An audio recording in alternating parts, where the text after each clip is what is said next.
അലിഞ്ഞു ചേരാൻ മനുഷ്യന് രണ്ടിടമേ ഉള്ളൂ, ഒന്ന് മണ്ണിലും പിന്നെ മനസ്സിലും. ഏറ്റവും വിലപിടിപ്പുള്ള ഒരിടം ഒരാളുടെ മനസ്സിൽ നമുക്കുള്ള സ്ഥാനമാണ്.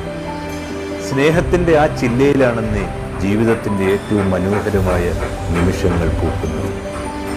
മനസ്സിൽ സ്ഥാനം പിടിച്ചവർ ഏതു വേഷത്തിൽ വന്നാലും എത്ര ആൾക്കൂട്ടത്തിനിടയിലായാലും നമ്മുടെ കണ്ണുകൾ കണ്ടെത്തും. തമ്മിൽ പറയാതെ കേൾക്കും, കേൾക്കാതെ കാണും, കാണാതെ മനസ്സിലാക്കും. എത്ര സന്തോഷം വന്നാലും സങ്കടം വന്നാലും നമ്മൾ ആദ്യം ചെന്ന് പറയുന്ന ഒരാളുണ്ടാകും. പറഞ്ഞില്ലെങ്കിൽ സന്തോഷത്തിനൊരു സംതൃപ്തി ഉണ്ടാവില്ല, സങ്കടത്തിന് ഒരു സമാധാനവും വരികയില്ല. എത്ര പറിച്ചെറിഞ്ഞാലും അറ്റുപോകാത്ത സ്നേഹത്തിൻ്റെ തായ്വേരിൽ ആത്മാക്കളെ ഇങ്ങനെ പരസ്പരം കൊരുത്തുവെച്ചതിൻ്റെ പേരാണെന്നേ സ്നേഹം.